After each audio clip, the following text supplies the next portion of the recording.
All right, good morning. It's 10 o'clock where I am, 8 o'clock in the morning on Saturday, where my guest is. And this is Decentralized Revolution number 91, podcast from the Libertarian Party Mises Caucus and Mises PAC. And I'm pleased to be joined by Brian Peotter. How are you today? I'm doing well, thank you. Thanks for having me. Yeah, it's kind of short notice. Amy Lepore wanted me to have you on, and she told me a little bit about you. So I'm like, yeah, of course. So tell everyone who you are and why this is your busy season, so to speak. My name's Brian Peotter. I'm running for U.S. Senate in Colorado as a Libertarian. I've one of the most recent polls that had me in it had me at 7%, which is among the highest, if not the highest, in the nation for third-party candidates. And that is because there are two exceptionally weak candidates on the ballot, giving Libertarians a large opportunity to make a difference in an election for a change. And a lot is going on in my campaign. A lot has happened, and there's a lot of reason to believe that I'm going to be successful in making the difference in the election. Right. And I'm in Colorado. I love it here. I got 4 kids. I'm very happy to be on this show. Yeah, thanks. So one question that we get a lot at the Mises Caucus, given our sort of local focus, and it's a question that the Libertarian Party as a whole gets pre-Mises Caucus, and now, we live in this political system where it's red versus blue, and we get some people like it and some people really hate it. That you mentioned make the difference in the election. I see a lot, if not most of the emails that come into the caucus, and every once in a while someone, most of the time it's a well-reasoned argument that I disagree with. Sometimes it's really unhinged and they call us bad names because, oh, don't you know the red or the blue guy is really good and the red or the blue guy on the other side is really bad, and why are you getting in the way of this? And there's several reasons why. And it's not always the decision of the party, or it's certainly not of the Mises Caucus at that level. So that's the first question I know a lot of people have is, why bother? You're not going to win. All the cliches. Why are you even in this race as a libertarian? So if we rewind back, the purpose of the Libertarian Party is to increase liberty and reduce the size of government towards zero. Our Yep. ideal government doesn't exist. That doesn't mean that it's going to be taken down tomorrow and be replaced with utopia, but that's the reasonable goal that we've all set for ourselves. Since we have the opportunity to place a candidate in in um, in the field, we have a card to play in the game. It might be a two of spades, but well played, we can make a difference for liberty. So if we roll back to the Republican primary, there were two candidates. One was really good for liberty, in my opinion, and every libertarian is welcome to have their own opinion on that. And the other one that actually won is extremely big government. So after the winner, Joe O'Dea, won his primary, I positioned myself to go after all of the limited government Republicans to intentionally cut out his base and make a difference in the election to show that Republican Party in Colorado that if you abandon your base, that they have someplace to go. Yep. And I've been incredibly successful at doing that, including the Republican who lost, Ron Hanks, has come out and endorsed my campaign instead of his opponent, which is not what you're supposed to do. Yeah, He it's did it. pretty rare for a Republican or a Democrat to endorse a libertarian or a green like that. Exactly. And Yep. on top of it, I have successfully at least gotten, well, I have requested, um, let's see how I want to say this. Let's just say Trump came out and told everybody not to vote for the Republican in the race, Right. which means that there's some real division here in this party. One half of the party wants to play establishment, big military, big government, big war on drugs, big everything. And the other half says, we don't like the government. We want limited constitutional government. And if we reach out to them and say, hey, we're allies, you basically agree with us on all of these things. Hmm. Come and join us. This is our opportunity at a statewide level to recruit for the party, to bring Right. people over to the Libertarian Party. Because to be honest, the argument that the Republican is maybe worse or better or whatever, and we should vote for them, doesn't work here because Republicans haven't won in 8 years any Hmm. statewide races. This is a single party state. There's only one party. It's the Democrat Party. Right. So you're wasting your time if you're in the Republican Party. And the argument that, it's a wasted vote on the Libertarian, it rings hollow here. Right. So So I think we can make massive gains and use my election to change people's minds on the Libertarian Party. yeah, and I think Colorado is a state where, again, sort of culturally, that the Republicans are going to have a hard time, and that's potentially a party where the Libertarian Party, again, talking long term, that you could have a Democrat Libertarian thing would be maybe a little more likely, looking at the demographics going forward than Democrat Republican. And so that's basically what we want to do. We want to get people thinking that they have a a different option than they do now. And I thought it's interesting. Uh, Give me a little background first. This is kind of a two-part question. Is the Democrat in this race, is it an incumbent? And then Michael Bennett is the incumbent, okay, so long time Democrat okay, senator. so I remember when he won a while ago the first time. So you have a Democrat incumbent, and then talk about the Trump dynamic there, because I think that's interesting. That you know, Trump is not a libertarian. He's not a good guy. He says some good things and almost never follows through on them. He says really bad things like, "Oh, anybody who sells drugs should, be executed." Like he's a maniac. I think he's very entertaining, but like the thing that is interesting there is that even though I would guess as a libertarian you probably don't have a lot in common with Trump, just the fact that he's sort of giving a lot of Republicans who hate the establishment kind of the license to, hey, I'm allowed to vote for somebody else. Like, is that basically? It sounds like that's what's going on there. Yes, and also Trump is fantastic in some ways that we should really appreciate. The fact Hmm. that he's a bull in the china shop. Yeah. We wanted to put a bull in the china shop. It doesn't mean that bull is going to reform the government into the limited constitutional government we all wanted to believe in. But he he he shook up the system to the point that people are willing to think differently. People are willing to question the government. He made a bad decision on the vaccine mandate and keeping Anthony Fauci in there. And to be honest, all of the people who support Trump disagree with him and tell him he did a bad job on that. You're right. Yeah. People And forget that already, that he got booed and stuff earlier this year and the previous year, just on that issue alone, which is, people say that Trump's people are like mindless robots, but they're obviously not. They're Trump not perfect, but that's a great illustration. Trump's people, when I go speak at a tea party and it's all people wearing MAGA hats, they agree with me on anything. Like they want less government.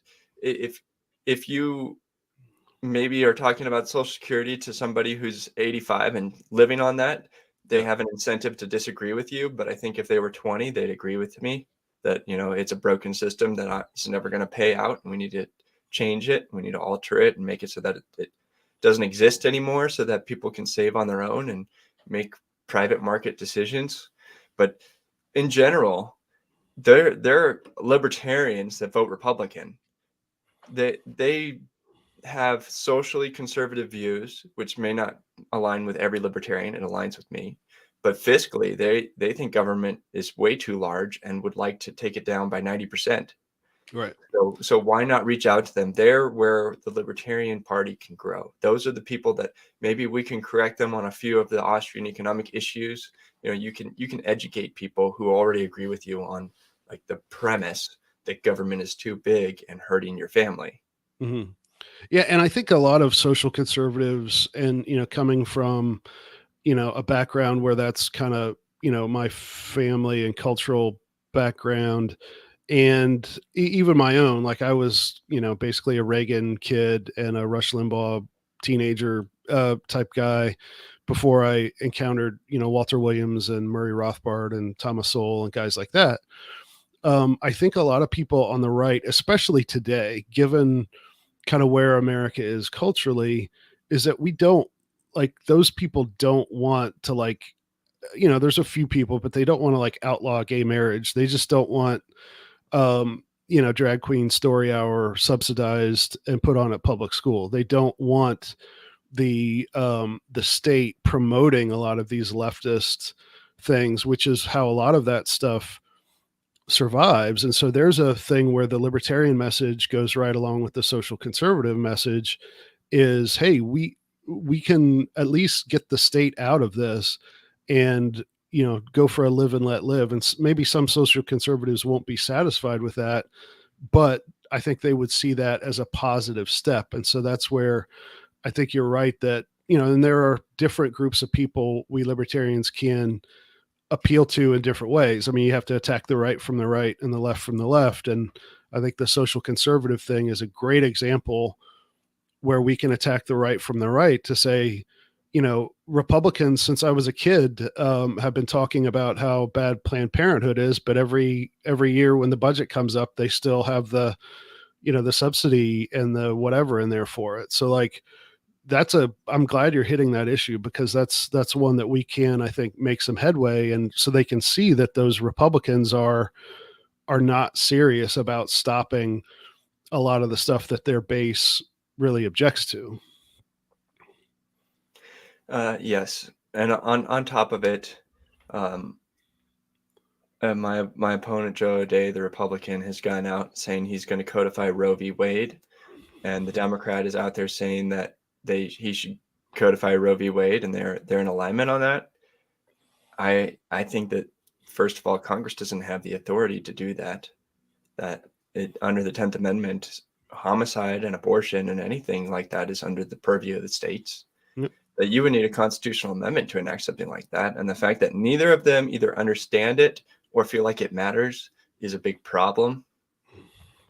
And going out to, I've spoken at churches, I've spoken at Tea Party groups, I've spoken at conservative men's clubs. Bringing up this issue and pointing this out is a big deal. People really don't like that. Mm-hmm. I personally believe that the non-aggression principle should apply to babies in the womb. I think that you could also limit abortions in private ways with being able to purchase a baby from a mother who would like to abort. Yep. People like, oh, that would turn into slavery or whatever. But okay, I want less babies to be aborted, and this is a solution that would work. Yeah. In that case, you're not selling the child, you're selling the parental rights to the child. Yeah. Well, right. I mean, to the extent that anybody owns a child, right? Right. If you were to hurt that child later, like Yeah. you lose the rights for that child later, whether that's your own child or an adopted child. Yep. You have to feed them, treat them well, take care of them. They don't own themselves. You kind of own them, but you own them with respect to their humanity. Like, you don't just get to treat them like a slave. So right. Yeah, I mean, it is one of those things where it's you're kind of, again, I think of it as the society kind of recognizes the role of a parent, and you're selling the right to act as a parent to that child, which still comes with obligations and prohibitions that are in the law, should be in the law, and would be in the law in an ANCAP society. And we have we had a candidate that I worked with, a libertarian candidate, a few years ago, and in his race, it was a governor's race. a lot of Republicans did kind of say, well, but the Democrats pro-choice, and our point was, hey, let's get rid of all these restrictions on adoption. Let's make it easier to do these things where someone who finds herself pregnant can have more options, not fewer, and do what you can. And this was pre the Dobbs decision. And so let's do everything we can to make it so people will choose to not do this. And also let's attack government subsidizing and propping up abortion. And to me, that was and still is like the most practical way to get sort of some real gains for liberty and for kind of doing the right thing on that issue. So I'm glad you're bringing that up. I did want to talk about too that one thing in context, especially within the LP, we always have to think about when running, candidates for governor, Senate, Congress, things like that. What's the ballot access situation in Colorado, and how does your race affect that, if at all? Colorado is a blessed state. We have very easy ballot access laws relative to other states. I did not have to collect any signatures to get onto the ballot. I was able to do it through nomination at the state convention. Okay. And as long as we continue to maintain our party status, we have relatively easy ballot access laws. I'm sure that if I'm too successful, they'll go after that, right? They can always add ballot access laws because I did too well. But on one hand, if I'm taking votes away from a Republican and Democrats run the government, maybe it doesn't. Yeah, we have an opportunity to grow here without being attacked from the people in power. At least for a little while. And I'm actually glad to hear. I think generally, that's what we favor at the Mises Caucus is, basically to let the LP be able to nominate and put people on the ballot, rather than, and I'm not, I guess, taking a position because there are merits to this other thing too, but in some states where the LP has ballot access, that basically anyone who gets 25 signatures or whatever, the way it used to be in Ohio until several years ago when we had John Kasich, whom I sued in federal court and lost because the Republicans lied in federal court right in front of me. But I know we had a case in Ohio once where someone who was, completely, no one had ever heard of her, and it turns out she was kind of crazy and not libertarian at all, basically had got the 25 signatures to be on the ballot as a libertarian candidate for Congress. And so we had to explain to the media all that year that this is how things are, and we have no idea who that person is. So I think ideally, the LP would have something to say about either having a primary election where people who pull a libertarian ballot get to decide, or that the party nominates at a convention. So I'm glad to hear that. And so you guys have to periodically run candidates or you'll lose the ballot access. But it sounds like a pretty low threshold. Well, yeah, what we'd have to do to lose ballot access, I don't actually know the rules. I know Okay. that we're not in any danger of doing that. Okay. But you mentioned John Kasich, and that reminds me of one thing. So, so for many of us libertarians, we supported Ron Paul. I got started in the Liberty Movement as a Republican who watched the debates in 2008 and became a Ron Paul fan, joined his campaign in California, and then watched the establishment crush his campaign. Didn't even seat us at the 2012 convention. I didn't get to be a candidate from California. I didn't get to go to the convention, but Right. The way they treated Ron Paul has always irked me. And when I got to see those same people who shut down Ron Paul get upset at Trump that he was steamrolling them, that was one of the best moments of my life. Like primary time 2016, Rush Limbaugh, Sean Hannity, all these people who threw Ron Paul under the bus, just getting upset that Jeb Bush wasn't going to be our nominee. Because to be honest, a Bush-Clinton repeat was the worst possible scenario. And maybe Ron Paul didn't win in 2016 and Trump wasn't anywhere near perfect, but I love him for what he did to the Bush and Clinton family. Yeah, the fact that he basically, whacked both the Clinton dynasty Yeah. and the Bush dynasty all at please clap, right? Like that Yeah, to and me. remember, people used to love the Bushes, treat them with reverence. That Yep, Iraq and Afghanistan were like something we yep, had to do, and we yep, respect our commander in chief. yep. And here we are 5 years later, and everybody knows it was a mistake because of Trump coming out and saying it was dumb. Yeah, and I think that uh, I always say, and I try to say, to some of my conservative friends, or especially the pro Trump ones, I'm like, hey, could you imagine if Trump had 10% of the intelligence and the character of Ron Paul, like what he would have gotten done? Like if he could have followed through on some of his good instincts and actually, done things like fired Fauci and actually pulled back the troops a lot more and a lot quicker. And, it's amazing, but just the fact that he was able to shake things up and ruin it there was like a moment there in that 2016 campaign. I think after Jeb, I love it, Jeb with the exclamation point. He was kind of out. I think that the media kind of went in for a couple of weeks on, oh, John Kasich is going to be the guy, and it's like, man, if that guy, I've got some. I can't say them on air because I'm worried about getting sued, but if you ever run into me in private, I've got some really good John Kasich stories. But those guys are, and the Democrats are just as bad. They have their club, and that's what Dave Smith did an episode recently on just how like unimpressive these people are that are running these two parties. So like what's your kind of assessment on the Democrat and the Republican in your race? And what do your prospective voters, what do they say about these other two candidates? Where are they seeing weakness, and why are they listening to you based on what sort of defects in the other two candidates? Well, first of all, let me just give you an overview of Colorado. We are Okay. a we are called a motor voter state, which means when you register for your license, Mm-hmm. you register to vote at the same time.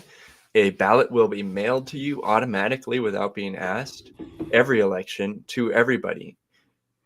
To the extent that that is a up-to-date system, right? Mm-hmm. Like, so if somebody recently died or moved, they're also getting a ballot mailed to their house that hopefully gets thrown away, but potentially could be voted on by somebody else.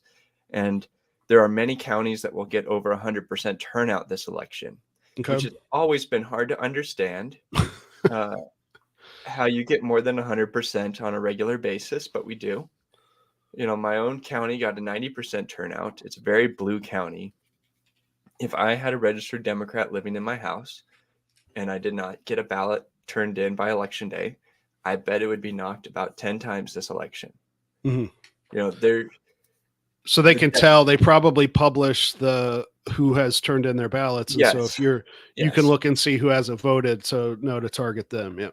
And then you can legally have up to 10 ballots in your possession to drop off at drop boxes where it is not legal to monitor them with cameras. And it's Scout's honor on if that's the first time you've ever held 10 ballots or not.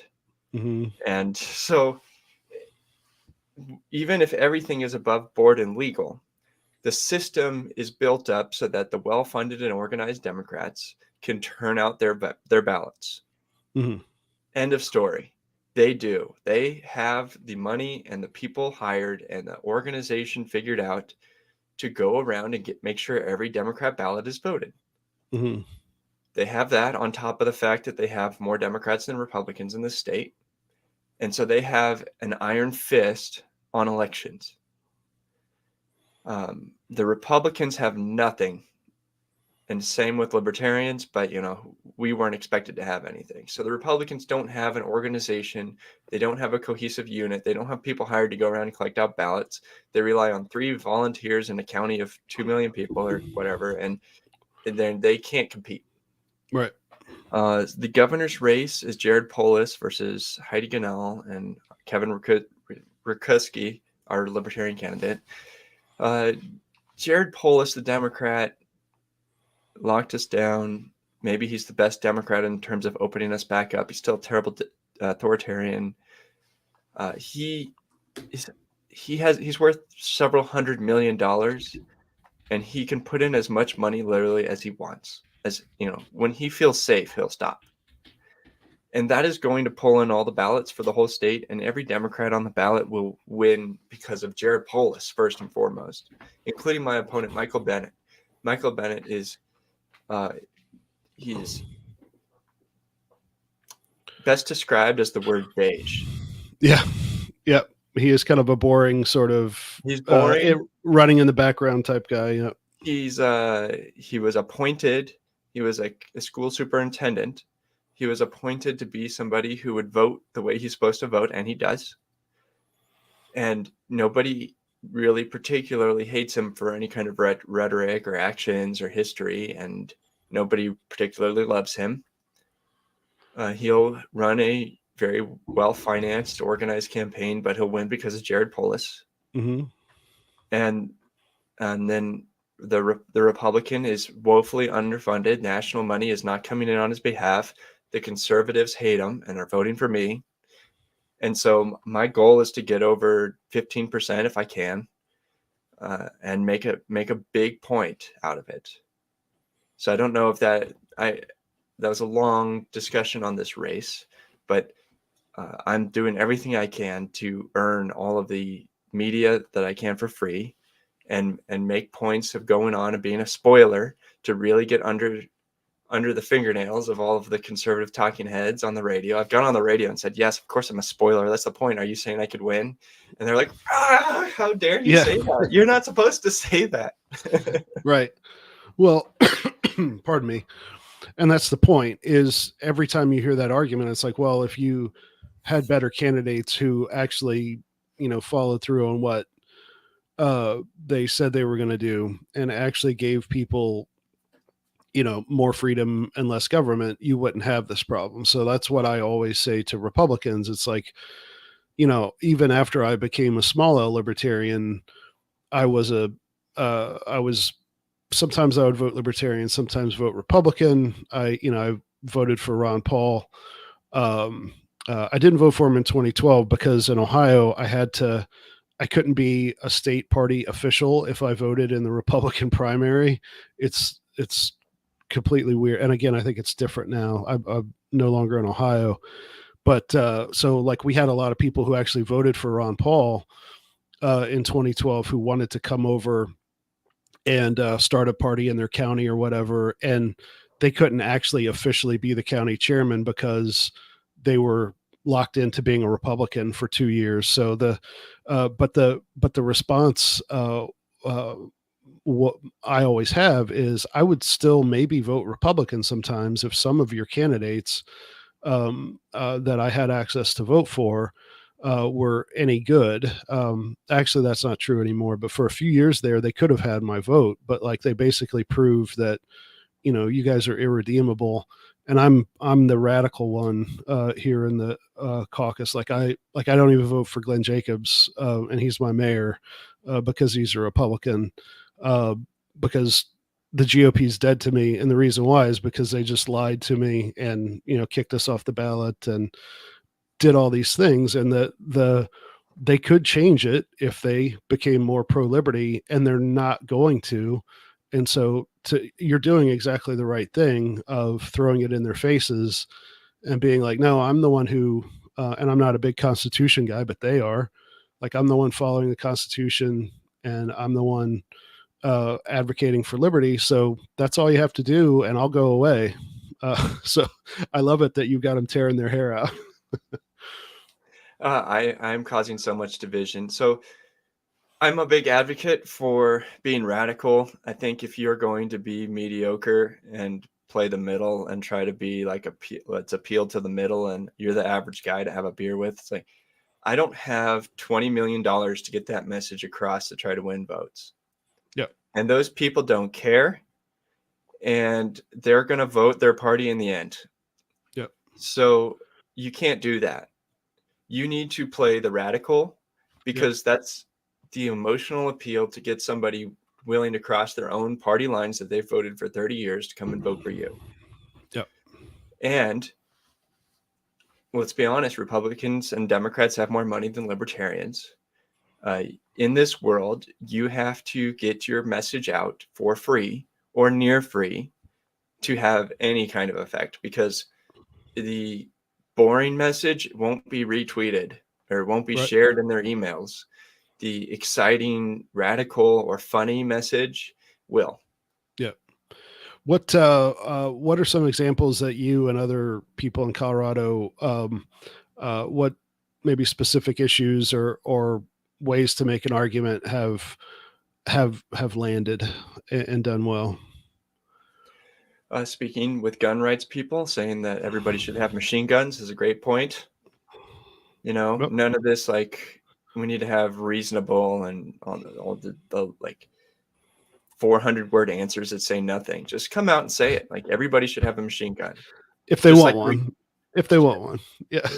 everybody should have a machine gun. That's my personal opinion. And Okay. like, if we're willing to send machine guns to everybody in Ukraine for free, how come I can't have one? Right. Yep. That's a good point. You're buying machine guns for civilians in Ukraine. Congratulations. I wonder why they need them. Could it be because of defensive reasons? Like, same thing here. Just be bold and say it. Like, in 1970, you could walk into a hardware store and buy a machine gun. Why can't you do that today? Yep. So I wanted to also kind of talk about some things in Colorado. So like the Mises Caucus, we played a very small, but I think vital part in the Decriminalized Denver thing a couple of years ago, where the city kind of, I don't think they 100%, but they basically made it like I think the lowest law enforcement priority, if, effectively legalized that in Denver, and it passed literally by a handful of votes, and they had a recount and it passed. And so that's an example where Denver is a very, very liberal city. And so saying everybody should have a machine gun there, although I think you should still believe that and maybe say it sometimes, but to those people, we attack the left from the left there. So has the party there, the LP there, what's your take on the Decriminalized Denver thing? Are there ways in which some of our people either could or are having some success attracting some votes from the left? I believe that the decriminalization is being blamed for problems caused by government in other places. Okay. We have homeless people on the street doing drugs, stealing things and not getting charged. Committing crimes and property crimes and getting away with it. And people are blaming decriminalization on it. Of the psilocybin, they're blaming it on that. I think no, people don't. Because weed honestly, too. The average person does not know anything drug, like this drug versus that drug, right? So you have to go with what is the average person doing. The average person is seeing the crime and knows that they voted on something being decriminalized a couple of years ago, and they're like, okay, so I'm against that, right? First order reasoning. I honestly believe that the government has failed to protect property rights in many different ways, and then allows the public spaces to be camped on and used in inappropriate ways. I think they've abdicated their responsibilities over their own public land because they're bad stewards of their own responsibility. Like, you need to sell the public land so that a private landowner can come in and clear the streets, right? Like, there should be no reason why you should set up 500 tents and have a drug den in the middle of your downtown park. So clear that problem up, and then legalize your drugs. And everybody knows that if you're high and walking around in the park and you steal a purse from somebody, you're going to be dealt with. I prefer a private justice system, but if we are going to have a government justice system, the government should at least enforce justice. No, I agree. Yep. And it should be for crimes. I think that if you're high alone in your home, great. If you're high alone in nature, great. Like, or just like you're not harming anybody. I don't Yep. really care. I personally say that you shouldn't do drugs, and you shouldn't eat processed foods, and you shouldn't drink alcohol, and you should make that personal decision for yourself. Yep. Yeah. And so I think that that's the challenge is it's interesting that you bring that up because you're right that that's how the system sort of reacts to everything. It's like no matter what happens, it's the government is the solution, right? Like, Yeah. no matter what you do, things will get blamed on, just like they're still blaming Reagan's tax cuts for everything 40 years later. And that's one of the few things uh, that he did right. So that's, you really touched on something there of like as libertarians, we're often frustrated by the low order thinking that people um, employ with things. And it's hard to get mad at people because, school and media and government their whole lives have conditioned them to only think of things in that thing that, oh, public servants are, disinterested, highly moral, motivated people who, they don't have any personal motivations. They just want to do the right thing. And so it's got to be frustrating that even people who may have some good instincts on things always fall back on, oh, well, we should, you know, back off the drug war a little bit, but we can't legalize heroin or something like that. So it's that's got to be frustrating to The, to talk the, talk to people and deal with sort of anti-logic coming back from them. and the heroin and fentanyl problems that we have stem directly from legal prescriptions. Yeah. To, Right. to a large extent, it is a private market of people well, I hate that. Nothing in healthcare is private, right? But Yeah. it is somebody's getting paid to prescribe you a pain pill, and then down the road you're doing fentanyl. Right. Well, No, also, nobody starts out doing fentanyl the illegal way. Like nobody is sober, walks out into the street and buys fentanyl off of somebody on the street, right? right. They started off with some other problem, some other way, probably with a pain pill, Mhm. and worked their way down there. And it's because the system's broken from the top down that they end up we're looking at the bottom problem, and we need to go back to the top, right? Yeah. Make people Yeah. liable for things they prescribe. Make prescriptions over the counter clearly indicated. Make it so that if somebody dies with your prescription taken the way that it's meant to be taken, that they can be held liable, or injected by some maybe vaccine, that they can be held liable, and people make better decisions up front, right? Yeah. They're relying on a doctor who may or may not be getting paid for what they're doing, what they're prescribing to you, and you're Yep. not the one paying them. So their incentives are obscured from you, and so you can't make great decisions on it. Yep. Yeah, you're right.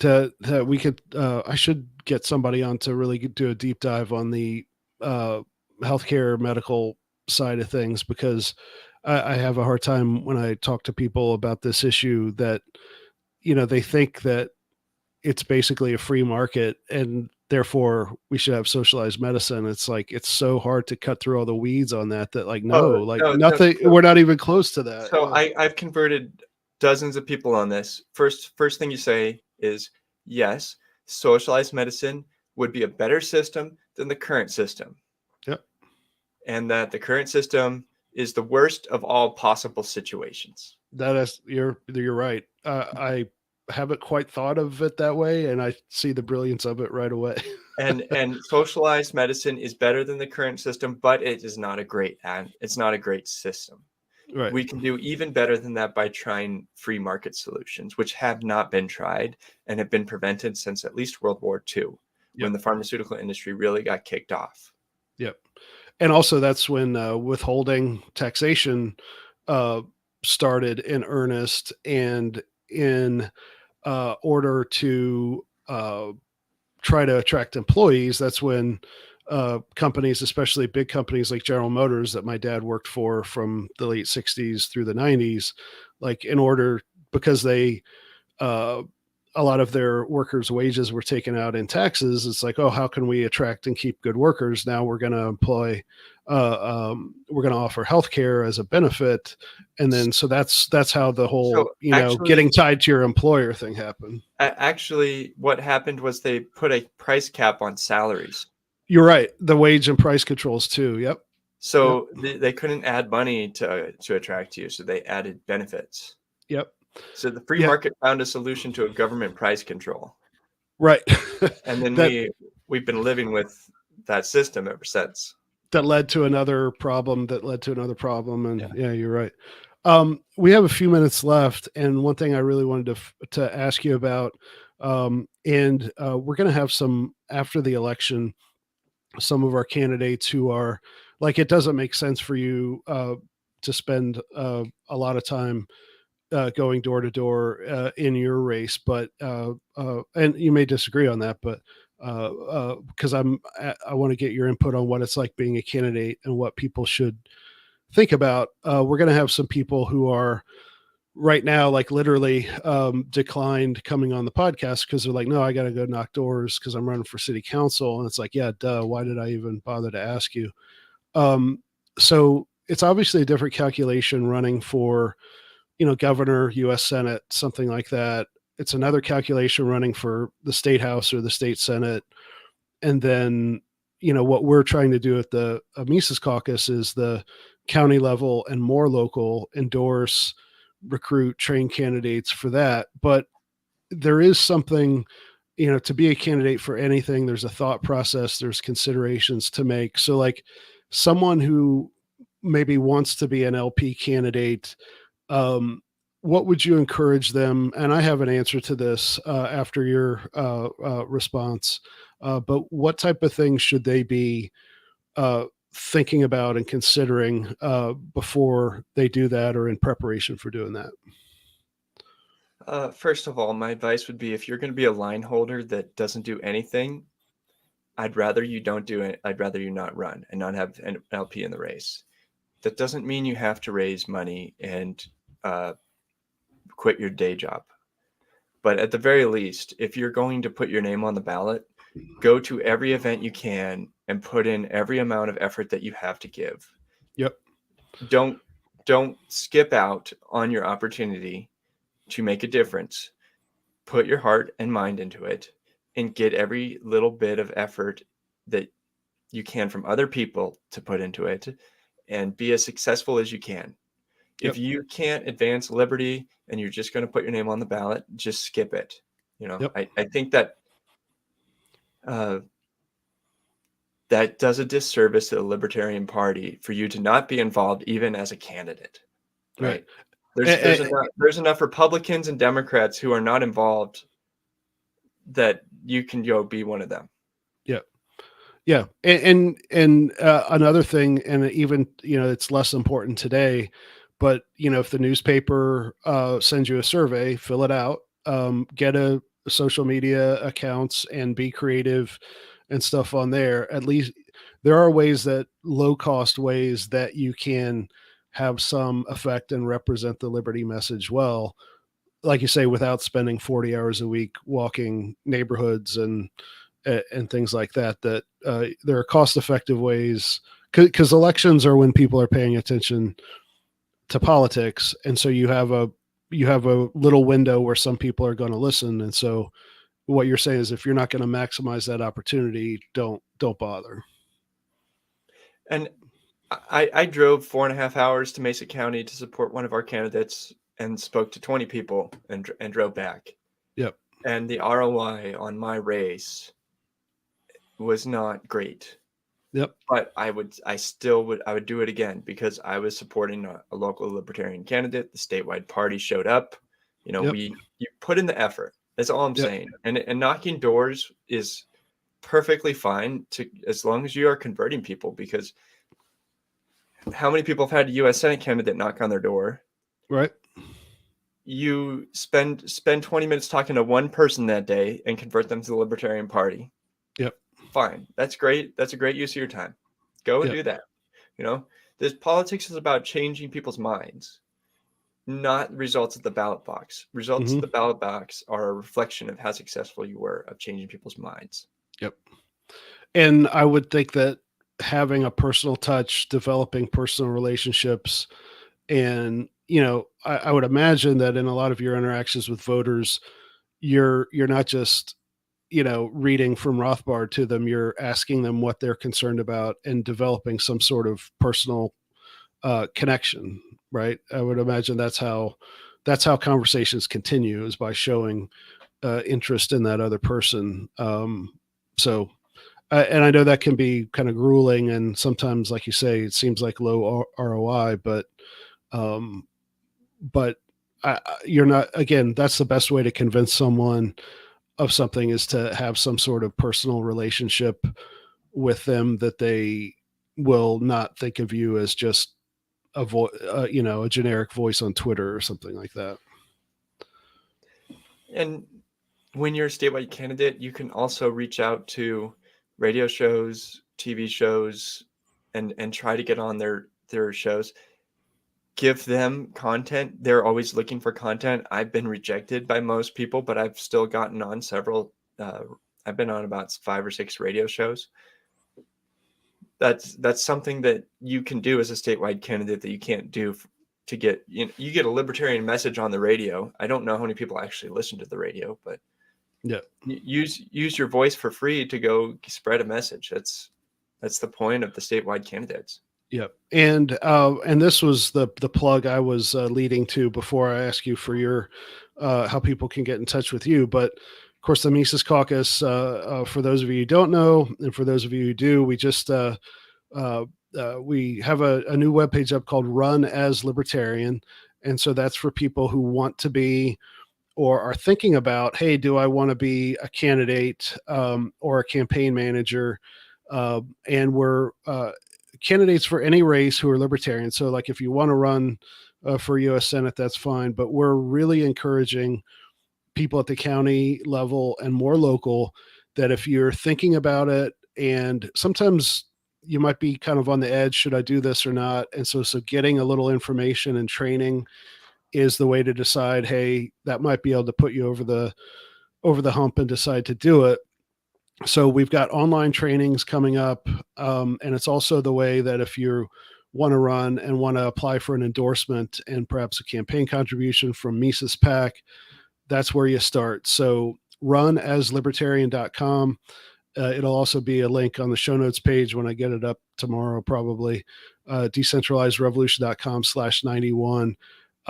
If kind of you like what you've been hearing from Brian, go to runaslibertarian.com, and we'll get you plugged in with the Mises Caucus to see if you can do this next time around, and a lot of you can. So, Brian, tell people what's the how many days till election day do you have, and how are you going to be spending that time? And if people want to help you, how can they do that? The election is on November 8th. I don't actually know why it's not November 1st. I always thought it was the first Tuesday in November, but I guess if it's the first Tuesday's on the 1st, you skip it. Yeah, it's the first Tuesday after the first Monday. I don't know why, but that's the way it is. Yeah. Yeah. So November 8th, and I'm going to use the rest of my time trying to get my message out. I'm looking to raise some money to be able to pay for a recount. We'll see if I can be successful in finding some kind of fraud. I feel like as a third-party candidate, I can make a statement that generates national news that says, hey, I wasn't expected to win, and I just want to make the government work to check their own answers. Yeah. So, And why was there 100%, 110% turnout in these 12 precincts in this county? no, it's like 12 counties in the Yeah. state. It's a lot of counties get over 100% turnout. That's great. So That's great. I would like to try to fix the system, and I'm Okay. trying to raise what the fees are going to be able to do a hand recount. I could do just one county if I can't raise very much. I could do the whole state if I raise enough. If you think that's a valiant effort, go to Peotter.com and donate, and I'd appreciate it. Every little Okay. bit helps, and I'm not wasting money on yard signs and mailers, and I'm really just saving up to do this one last effort at this point. So I'd appreciate it if you reach out to me, ask me questions, see if you want to volunteer for my campaign. I have an app from the state party that will let you help call people. If you want to do that, you can do that from anywhere in the country. Okay. That's my pitch. Peotter.com, Peotter.com. That's correct. Thank you. Okay. Yeah, I really appreciate your time and on a really short notice. And I know I could, like, I don't mind talking in front of people and stuff like that, but like the going door to door, I have real social anxiety around that. Like I can get up and talk in front of 500 people, but knocking on someone's door or like so you're doing a lot of things that a lot of us can't do. So I really appreciate that you got the right attitude and you're a great libertarian, and we'll send people your way, decentralizedrevolution.com/91. And if anybody wants advice on knocking on doors, I ran for city council last year. I knocked on 4,000 doors. Ooh. I came in with I got 45% of the vote, and I ended up losing, but I learned a whole lot about knocking on doors. Wow, that's awesome. Yeah, I wish I'd have known that before. We could spend some time talking about that, but maybe talk to Amy. Maybe you can help out and be in some of the trainings and stuff like that, because to have someone who's got that, man, that's some street cred, no pun intended, right there to knock on all those doors. So yeah, really impressive. You're doing a great job, and I'll check in with you privately, and I hope you do really well. And I hope you get some headlines with that recount. Thanks.